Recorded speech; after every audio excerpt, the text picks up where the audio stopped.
Toi aussi, tu trouves que c'est plutôt, sympa de se rassembler? Oui et d'autant plus que comme on est dans une phase, on va dire, avec plein de guillemets «calme», beaucoup de gens ont tendance à se relâcher et à penser: «Ouais, c'est bon, c'est derrière nous, faut tourner la page, ce qui s'est Ah oui. passé entre 2020 et 2022».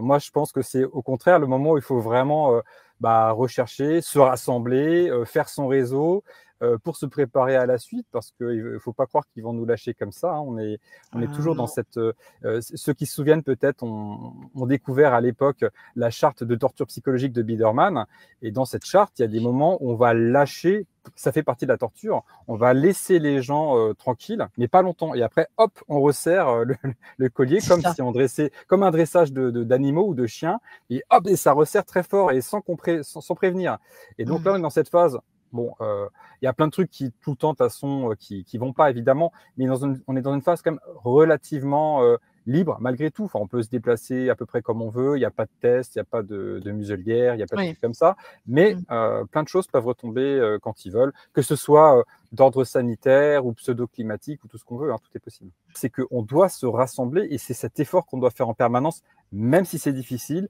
même si on n'est pas d'accord sur tout, mais on doit faire cet effort de se rassembler et résister à cette division qui est organisée par les autorités, d'une Orchestré, bien part, sûr. Mmh. orchestrée, mais d'autre part qui se fait même naturellement dans les groupes aussi, parce Oui, que bien sûr. chacun veut prendre peut-être le dessus sur un autre groupe ou veut que sa stratégie à lui soit celle qui soit dominante, etc. Donc c'est pas simple hein, et ça demande vraiment de faire un effort chacun de son côté Mmh. pour rester unis malgré tout, je pense. L'événement, voilà, ce sera le 13 et 14 septembre.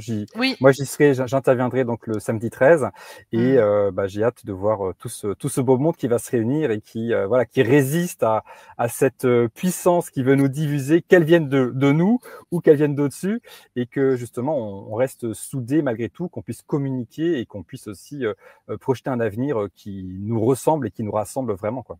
C'est l'occasion justement de voir ce que les uns et les autres ont à dire maintenant. Donc, ça sera en septembre 2025, donc C'est 5 ans et bientôt, hein? demi après le début de l'arnaque, mais Mmh. 7 ou 8 ans après le début des gilets jaunes. Enfin, le temps passe, hein. Donc, c'est le moment de c'est c'est comme un jalon pour discuter de qu'est-ce qui s'est passé récemment, qu'est-ce qu'on en a compris, quelles sont les leçons qu'on peut tirer de ça, comment on peut construire quelque chose. Et puis on se retrouve, en septembre. Exactement. Dans ce À lieu très bientôt. secret du